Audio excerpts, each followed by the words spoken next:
La luz del amanecer se filtraba por las persianas del apartamento en la colonia Roma de Ciudad de México. Patricia Morales, una mujer de 63 años con el cabello gris recogido en un moño, se sentó en la mesa de la cocina con una taza de café. Hacía exactamente 2 semanas que Juan había fallecido de un infarto mientras dormía. 35 años de matrimonio terminados en el silencio de una noche. El apartamento parecía más grande ahora, casi hostil en su quietud. Las fotografías enmarcadas en las paredes, bodas, cumpleaños, vacaciones en Oaxaca y Guanajuato, se habían convertido en testigos mudos de una vida que ya no existía. El timbre sonó. Patricia se levantó con un suspiro. Al abrir la puerta, se encontró con Rodrigo Vega, el abogado de Juan desde hacía más de 20 años. «Buenos días, Patricia. ¿Puedo pasar?» Patricia asintió, conduciéndolo hasta la sala. Rodrigo tomó asiento en el sofá, abriendo su maletín de cuero gastado. Sacó varios documentos. «Hemos finalizado los trámites iniciales del testamento de Juan. Como sabes, necesitamos proceder con la lectura oficial». Patricia asintió nuevamente. Todo parecía un trámite previsible. Después de 3 décadas y media juntos, no esperaba sorpresas. Juan dejó instrucciones específicas, continuó Rodrigo, su voz ligeramente tensa. La casa de Cuernavaca, las cuentas bancarias y las acciones de la empresa. Patricia esperó. Su mirada se posó en una fotografía en la que ella y Juan sonreían frente al mar en Cancún, 10 años atrás. Están a nombre de Mariana Salgado López. El silencio que siguió fue denso, casi palpable. «¿Disculpa?» Patricia parpadeó, segura de haber escuchado mal. «Mariana Salgado López», repitió Rodrigo evitando su mirada. «Es la beneficiaria principal del testamento». Patricia sintió que el suelo se movía bajo sus pies. Se aferró al borde de la mesa. «Nunca he oído ese nombre en mi vida». Rodrigo parecía incómodo ajustándose las gafas. «Según el documento, es una mujer de 28 años, residente en Puebla. No tengo más información». Patricia se levantó bruscamente, su cuerpo temblando. «Esto tiene que ser un error. Estuvimos casados por 35 años. ¿Me estás diciendo que dejó todo a una desconocida?» «No es todo», aclaró Rodrigo apresuradamente. «El apartamento en el que estamos es tuyo. También tienes derecho a una pensión mensual. Pero el resto…» Dudó. Juan fue muy específico. Patricia caminaba de un lado a otro, la realidad golpeándola en oleadas. Una mujer de 28 años. ¿Qué es esto, Rodrigo? ¿Una amante? ¿Una hija? La última palabra quedó suspendida en el aire. Patricia nunca había podido tener hijos, algo que ambos habían aceptado con dolor décadas atrás. «No lo sé, Patricia. Juan nunca mencionó a esta persona en nuestras reuniones». Patricia se detuvo frente a la ventana, observando la calle bulliciosa abajo. Su mente era un torbellino de preguntas. «Necesito encontrarla. Necesito saber quién es esta mujer y qué significaba para Juan». Rodrigo guardó los documentos, visiblemente incómodo. «Patricia, te recomendaría que consultaras con otro abogado si quieres impugnar el testamento. Yo representé a Juan y hay un conflicto de intereses». Pero Patricia apenas lo escuchaba. Su mirada estaba fija en la ciudad, en algún punto invisible en el horizonte donde podían estar las respuestas. «Puebla», murmuró. «Dices que vive en Puebla». Cuando Rodrigo se marchó, Patricia permaneció inmóvil durante largo tiempo. Luego, con movimientos mecánicos, se dirigió al estudio de Juan. Durante todos esos años, ese había sido su espacio privado. Ella rara vez entraba allí, respetando esa pequeña isla de soledad que él había reclamado. Ahora, sin embargo, el respeto había sido reemplazado por la necesidad de respuestas. Abrió cajones, revisó carpetas, encendió la computadora. La contraseña fue fácil, su fecha de aniversario. O quizás Juan nunca había imaginado que ella necesitaría buscar entre sus cosas. Mientras la tarde caía sobre Ciudad de México y las luces empezaban a parpadear en los edificios, Patricia encontró la primera pista: recibos mensuales de una transferencia bancaria a una cuenta en Puebla. La misma cantidad, el mismo día, durante los últimos 28 años. El autobús avanzaba por la carretera que conectaba Ciudad de México con Puebla. Patricia observaba el paisaje cambiante a través de la ventanilla. Los volcanes Popocatépetl e Iztaccíhuatl perfilándose contra el cielo azul. En su regazo, Una carpeta contenía toda la información que había logrado recopilar. Los recibos de transferencias, una dirección en el Centro Histórico de Puebla y una fotografía borrosa encontrada en el fondo de un cajón del escritorio de Juan. La imagen mostraba a una mujer joven, quizás de unos 20 años, sonriendo frente a la Catedral de Puebla. Patricia había estudiado ese rostro durante horas, buscando algún parecido con Juan, alguna pista sobre quién podría ser esta Mariana Salgado López. No encontró nada familiar en esos rasgos. A su lado en el autobús, Luisa, su mejor amiga desde la universidad, hablaba en voz baja. ¿Estás segura de esto, Patricia? Podrías haber contratado un investigador privado. Patricia negó con la cabeza, su mirada aún fija en el paisaje exterior. Necesito verla con mis propios ojos, Luisa. Necesito entender. 3 días habían pasado desde la revelación de Rodrigo. 3 días de insomnio, de revisar fotografías antiguas, de buscar pistas en cada rincón de su vida compartida con Juan. ¿Cómo era posible que después de tantos años juntos hubiera secretos tan profundos? Quizás tiene una explicación lógica, sugirió Luisa, aunque su tono carecía de convicción. Tal vez es la hija de algún amigo, alguien a quien quería ayudar. Patricia esbozó una sonrisa triste. 28 años, Luisa. Las transferencias comenzaron hace 28 años, justo la edad que tiene ella ahora. El silencio que siguió fue elocuente. Ambas sabían lo que eso podía significar. Puebla los recibió con su arquitectura colonial y sus calles empedradas. El hotel estaba cerca del Zócalo, a pocas cuadras de la dirección que Patricia había encontrado. Después de registrarse, ambas mujeres decidieron reconocer el terreno. La dirección correspondía a una pequeña escuela de música. Academia Musical Santa Cecilia. Rezaba un letrero de madera tallada en la entrada. Patricia se detuvo frente al edificio, su corazón latiendo con fuerza. Juan odiaba la música, murmuró desconcertada. Siempre decía que le dolía la cabeza con el piano. Luisa la tomó del brazo. Entremos. La recepción era un espacio pequeño pero acogedor. Una mujer mayor con lentes les sonrió desde detrás del mostrador. Buenas tardes. ¿En qué puedo ayudarlas? Patricia sintió que las palabras se atoraban en su garganta. Fue Luisa quien habló. Estamos interesadas en clases de piano para mi nieta. Nos gustaría conocer a los profesores. La mujer asintió, entregándoles un folleto. Tenemos 5 maestros, cada uno tiene su especialidad. Patricia recorrió la lista con la mirada, deteniéndose en el cuarto nombre. Mariana Salgado López, piano y composición. Esta profesora... Patricia señaló el nombre, intentando que su voz sonara casual. ¿Está hoy? La maestra Mariana solo viene por las tardes. Estará aquí en 1 hora aproximadamente. Patricia y Luisa decidieron esperar en una cafetería cercana. Desde la ventana podían ver la entrada de la academia. Patricia revolvía su café perdida en pensamientos. ¿Qué harás cuando la veas?, preguntó Luisa. No lo sé, admitió Patricia. Una parte de mí quiere gritarle, exigirle explicaciones. Otra parte solo quiere entender qué significaba ella para Juan. La hora pasó lentamente. A las 4 en punto, una joven con un estuche de violín bajo el brazo entró en la academia.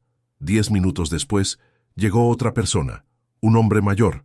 Finalmente, a las 4:20, una mujer joven de cabello oscuro recogido en una coleta, vestida con jeans y una blusa blanca, se acercó a la entrada. Patricia la reconoció inmediatamente de la fotografía. Se levantó abruptamente, dejando caer la cucharilla al suelo. Luisa intentó detenerla, pero Patricia ya se dirigía hacia la puerta. Afuera, el aire de la tarde era fresco. Patricia cruzó la calle justo cuando Mariana estaba por entrar en la academia. ¿Mariana Salgado?, llamó su voz temblorosa. La joven se volvió curiosa. Sus ojos, notó Patricia con un escalofrío, eran del mismo tono avellana que los de Juan. ¿Sí? Patricia se quedó inmóvil, las palabras abandonándola. ¿Qué podía decir? ¿Cómo explicar quién era y por qué estaba allí? Mi nombre es Patricia Morales, dijo finalmente. Era la esposa de Juan Herrera. El rostro de Mariana palideció visiblemente. Sus manos se aferraron con fuerza al estuche de partituras que llevaba. Señora Morales, murmuró su voz apenas audible, lo siento mucho por su pérdida. El mundo pareció detenerse alrededor de Patricia. Entonces era cierto. Esta joven conocía a Juan, lo suficiente para saber de su muerte. Necesito hablar contigo, dijo Patricia recuperando la compostura. Sobre el testamento de Juan. Mariana miró nerviosamente hacia la academia, luego a Patricia. Tengo clases ahora mismo, pero podemos hablar después. A las 7. Hay un café en la esquina. Patricia asintió dando un paso atrás. Estaré allí. Mientras veía a Mariana entrar apresuradamente en la academia, Patricia sintió que las piezas del rompecabezas comenzaban a tomar forma, aunque la imagen que formaban era aún indescifrable. El café, el rincón poblano, era un lugar acogedor, con paredes de color ocre y fotografías antiguas de Puebla. Patricia y Luisa llegaron temprano, eligiendo una mesa en el fondo que ofrecía cierta privacidad. A las 7 en punto, Mariana entró. Había cambiado su atuendo por un vestido sencillo y llevaba el cabello suelto. Patricia notó que se movía con la misma elegancia contenida que había caracterizado a Juan. Mariana se acercó a la mesa con pasos vacilantes. «Señora Morales», saludó extendiendo la mano. Patricia la estrechó brevemente, presentando a Luisa como una amiga de confianza. Cuando Mariana se sentó, un silencio incómodo se instaló entre ellas. «Supongo que sabes por qué estoy aquí», comenzó Patricia. Mariana asintió, sus ojos fijos en la taza de café que el mesero acababa de traer. «El abogado de Juan me contactó hace una semana», respondió en voz baja. «Fue inesperado». Patricia estudió el rostro de la joven, buscando algún indicio de mentira o manipulación. Solo encontró nerviosismo y algo que parecía ser genuina tristeza. «¿Quién eres?», preguntó Patricia directamente. «¿Qué eras para Juan?». Mariana levantó la mirada, sus ojos húmedos. «Es complicado».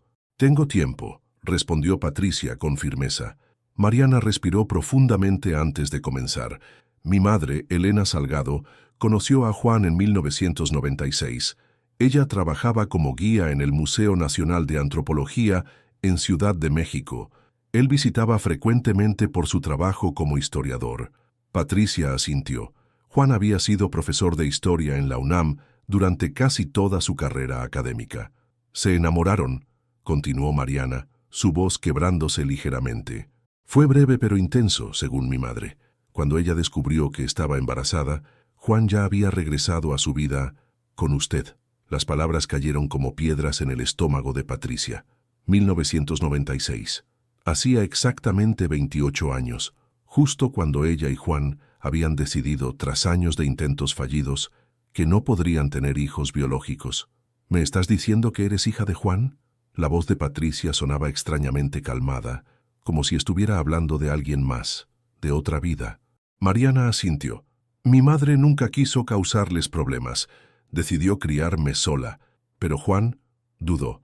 Juan quiso hacerse responsable a su manera. Comenzó a enviar dinero mensualmente y venía a verme 2 o 3 veces al año». Patricia recordó súbitamente los congresos académicos de Juan, esas ausencias de 2 o 3 días que se habían vuelto rutinarias a lo largo de los años. «¿Cuántas mentiras había en esos viajes? ¿Por qué nunca supe de tu existencia?», preguntó Patricia, la calma inicial dando paso a una ira sorda. 35 años juntos, y nunca mencionó que tenía una hija. Mariana se mordió el labio. «Según mi madre, él no quería herirla. Sabía lo mucho que ustedes habían sufrido por no poder tener hijos». La ironía era tan amarga que Patricia tuvo que contener una risa histérica. Juan había ocultado a su hija precisamente porque sabía cuánto Patricia había deseado ser madre. «¿Y el testamento?», intervino Luisa, notando que Patricia luchaba por mantener la compostura. «¿Sabías que él te dejaría todo?». Mariana negó vehementemente. «No tenía idea. Siempre me dijo que me ayudaría con mis estudios, pero nunca hablamos de testamentos o herencias. Cuando el abogado me llamó, fue un shock». Patricia la observó detenidamente. A pesar de su resentimiento, no podía negar que la joven parecía sincera. «Mi madre murió hace 2 años», continuó Mariana. «Cáncer. Juan estuvo ahí para mí durante ese tiempo. Venía más seguido. Me ayudó a conseguir este trabajo en la academia.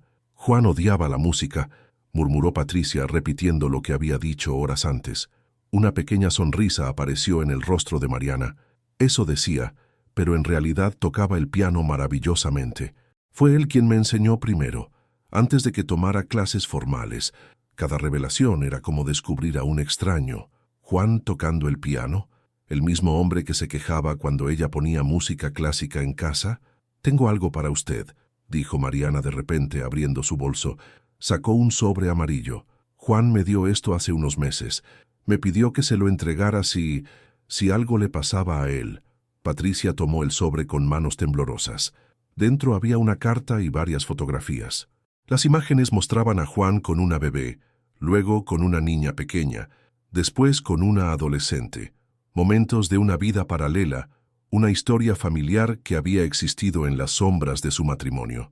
«Leeré la carta en privado», dijo Patricia, guardando todo nuevamente en el sobre. Mariana asintió, comprensiva. «Señora Morales, quiero que sepa que no tengo intención de reclamar la herencia. No me interesa el dinero ni las propiedades. Juan fue un buen padre para mí, a su manera. Eso es todo lo que importa». Patricia la miró largamente. Era difícil odiar a esta joven que, después de todo, no había pedido nacer en esas circunstancias. «Necesito tiempo para asimilar todo esto», dijo finalmente. 35 años de mi vida acaban de ser cuestionados. Cuando se despidieron, Patricia sintió un extraño impulso. Antes de que Mariana se alejara, la detuvo con una pregunta. «¿Puedo escucharte tocar algún día?» «El piano». Mariana sonrió, una sonrisa que Patricia reconoció dolorosamente como la de Juan. «Tengo un recital la próxima semana. Aquí está la invitación». De regreso en el hotel, Patricia abrió finalmente la carta de Juan. Las primeras líneas bastaron para que las lágrimas, contenidas durante toda la confrontación, finalmente fluyeran libremente. «Patricia, mi amor, si estás leyendo esto, es porque ya no estoy a tu lado, y porque has descubierto la verdad que cobardemente te oculté durante tantos años». La sala de conciertos del Conservatorio de Puebla estaba casi llena. Patricia, sentada en la tercera fila, observaba el programa impreso en sus manos. El nombre de Mariana aparecía en quinto lugar, interpretando Claro de Luna de Debussy y una composición original titulada Memorias divididas. Una semana había pasado desde su encuentro en el café. Una semana en la que Patricia había leído y releído la carta de Juan hasta conocer cada palabra de memoria. En ella, Juan confesaba su infidelidad, su cobardía al ocultarle la existencia de Mariana y su profundo remordimiento. Explicaba cómo, atrapado entre dos mundos, había intentado cumplir con ambas responsabilidades sin el valor suficiente para unirlas. La carta terminaba con una petición de perdón y la esperanza de que Patricia pudiera algún día conocer y quizás aceptar a Mariana. «No como reemplazo de la familia que no pudimos tener», escribió Juan, «sino como prueba de que incluso en mis peores errores siempre busqué hacer lo correcto, aunque tardíamente y de manera imperfecta». Patricia había pasado días caminando por las calles de Puebla, procesando sus emociones. La ira inicial dio paso a una tristeza profunda y finalmente a una extraña calma. No podía cambiar el pasado. No podía deshacer las mentiras de Juan ni recuperar los años perdidos. Pero podía decidir cómo enfrentar el futuro. La noche anterior al recital, había llamado a Rodrigo. «No impugnaré el testamento», le dijo, «pero quiero hacer algunos cambios en los términos». Ahora, mientras las luces de la sala comenzaban a atenuarse, Patricia se preguntaba si estaba tomando la decisión correcta. A su lado, Luisa apretó su mano en señal de apoyo. Los primeros 4 intérpretes pasaron como en una nebulosa para Patricia. Cuando finalmente anunciaron a Mariana, se enderezó en su asiento. La joven apareció en el escenario, vestida con un elegante vestido negro. Se sentó al piano, ajustó la banqueta y comenzó a tocar. Las notas de Claro de Luna llenaron la sala, melancólicas y hermosas. Patricia cerró los ojos, dejándose llevar por la música. Juan había enseñado a tocar así a su hija. Juan, quien supuestamente odiaba la música. Otro secreto, otra faceta del hombre con quien había compartido su vida. Cuando la pieza terminó, hubo un breve silencio antes de los aplausos. Mariana se levantó, hizo una reverencia y volvió a sentarse. Esta vez anunció su propia composición. Memorias divididas comenzó suavemente, casi dubitativamente. Patricia reconoció elementos de música tradicional mexicana entrelazados con estructuras clásicas. La pieza crecía en intensidad, a veces melancólica, a veces esperanzadora. Era la historia de una vida dividida, de identidades fragmentadas buscando unidad. Cuando Mariana tocó las últimas notas, Patricia se encontró llorando silenciosamente, no por Juan, ni siquiera por sí misma, sino por esa joven en el escenario que había crecido entre secretos y medias verdades. Después del recital, Patricia esperó a Mariana en el vestíbulo. Cuando la joven apareció cargando su estuche de partituras, Patricia se acercó. «Tocas maravillosamente», dijo sinceramente. Mariana sonrió, sorprendida y complacida de verla allí. «Gracias por venir. Significa mucho para mí». Patricia respiró profundamente antes de continuar.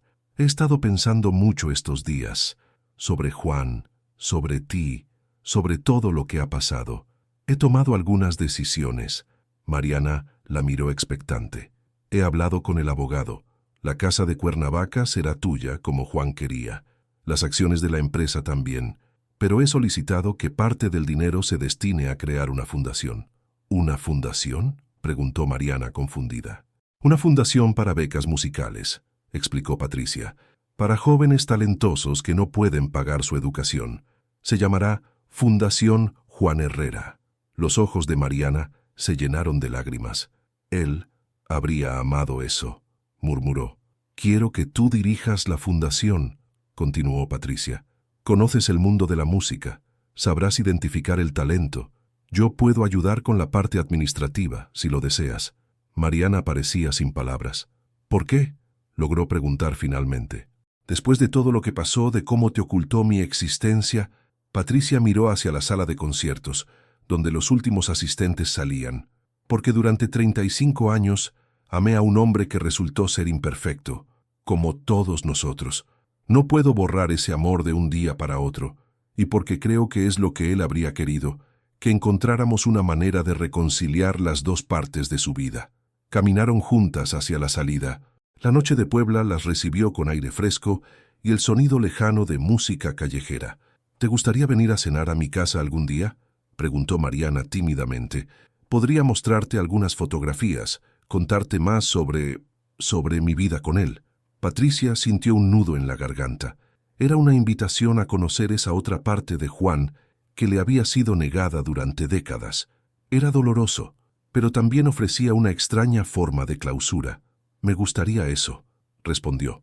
Mientras caminaban por las calles empedradas de Puebla, bajo el cielo estrellado, Patricia pensó en los giros inesperados de la vida, en cómo un nombre desconocido en un testamento había destrozado sus certezas, pero también le había ofrecido una oportunidad de redefinir su legado y el de Juan. No era el final que había imaginado para su historia de amor, era más complicado, más doloroso, pero quizás también más real, como la música de Mariana, fragmentada pero buscando armonía, dividida pero anhelando unidad. La verdad, pensó Patricia, rara vez era simple o indolora, pero era el único camino hacia la paz. Y después de 35 años junto a un hombre al que creía conocer, la paz era lo que finalmente buscaba.